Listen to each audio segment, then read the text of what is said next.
परिषद पंचायत समितीला आपण कशा पद्धतीने निवडणूक करायची ह्याचं सुद्धा आपल्याला अवगत व्हावं, चर्चा व्हावी, ह्या माध्यमातून सुद्धा ही आज बैठक आपण आयोजित केलेली होती. कारण जिल्हा परिषद पंचायत समिती आता आपण ताटमानानं आपण आपल्या आपल्या जबाबदारीनं आपण काम करणं गरजेचं राहणार आहे. मग समाधानी सांगितलं त्याच पद्धतीने आपल्याला ताटमानेनं काम करावं लागणार आहे. कारण आज नगरपालिकेच्या माध्यमातून बघितलं, आम्ही ठरवलं एक, झालं दुसरंच, ते काय खरं सगळंच बाहेर आलं नाही. आणि आमची भूमिकाच एक होती की आपण सगळी मिळून कार्यक्रम व्यवस्थित आपण पार पाडूया. पण परत कुठंच विश्वासात घेतलं जात नाही आणि मग प्रत्येक जण वैयक्तिक आपला स्वार्थ बघायला लागला तर आपल्यालाही सुद्धा स्वाभिमान आहे. आणि म्हणून यावेळी जिल्हा परिषद पंचायत समिती आता ज्या पाठीमागं झाले त्याला दुरेगी मारूया, पण जिल्हा परिषद पंचायत समिती ही राष्ट्रवादी काँग्रेस पक्षाच्या चिन्हावरच आपण लढवणार आहे आणि त्याचं नियोजन आपण त्या पद्धतीने केलेलं आहे. त्याच्यामुळं तुम्हाला आता कारखानदारीतली कुठली अडचण राहणार नाही. आणि मग बाहेरचा निधी सुद्धा आणण्यासाठी आपल्याला चालू पक्षाबरोबर जाणं गरजेचं राहतंय.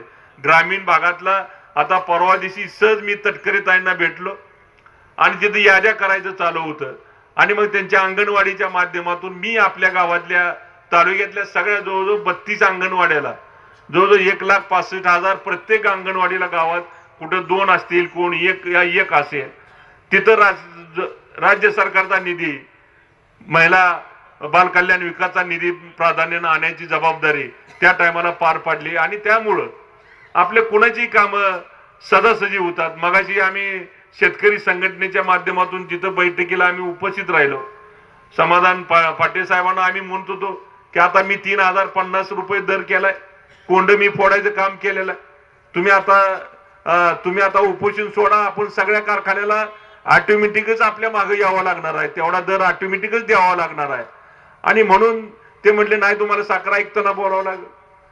ताबडतोब साखर आयुक्तांना तिथनं मी फोन लावला आणि मग स्पीकरवर फोन टाकून आम्ही साखर आयुक्तांना सुद्धा विनंती केली की साहेब ह्या तुमचा आरजीडी असेल तर त्यांच्याकडे पाठवा.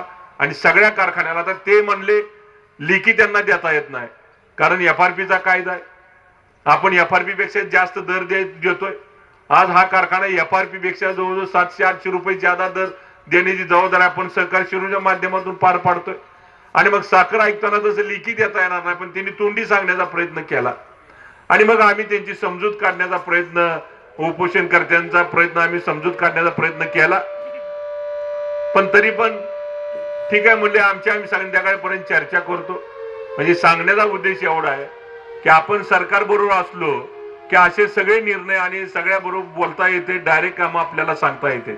आणि त्यामुळे जिल्हा परिषद पंचायत समिती निवडणूक ज्याला कोणाला उभा राहायचं आहे त्यांनी आतापासूनच निवडणूक आहे, घरी बसून निवडून कोण येणार नाही. आणि त्यासाठी निवडणुकीसाठी आता इथनं पुढं आतापासून तुम्हाला सुरुवात करावं लागणार आहे. ज्याला जिल्हा परिषद पंचायत समितीला उभा राहायचं आहे त्यांनी आतापासूनच ज्या गावात गाठी बिटी घेतलं पाहिजे, मोकळं बोललं पाहिजे, मोठं बोललं पाहिजे, काय गोष्टी अडचणी असल्या ताबडतोब सांगितल्या पाहिजे. ह्या सगळ्या गोष्टीला आपल्याला तुम्हाला आता इथनं पुढे उद्यापासून कामाला लागावं लागणार आहे. आणि आपण ही जिल्हा परिषद पंचायत समिती निवडणूक ही आपण आपल्या पक्षाच्या माध्यमातून लढवण्यासाठी ठामपणाने आपण निर्णय घेतोय. त्यासाठी तुमची ताकद आपल्या पाठीमागं कायमस्वरूपी असणं गरजेचं आहे. ही कार्यकर्त्याच्या निवडणूक आहे त्या. आणि म्हणून जशी नगरपालिका धामधूम जोरात झाली त्याच पद्धतीने जिल्हा परिषद पंचायत समितीला सुद्धा आपल्याला जोरात ही निवडणूक करावी लागणार आहे. आणि बऱ्यापैकी वातावरण चांगलं झालेलं आहे, त्याच्यामुळं आता इथनं पुढे निवडणुकीला कुठं अडचण येणार नाही. आणि त्यासाठी आपण सर्वांनी कामाला लागणं गरजेचं आहे.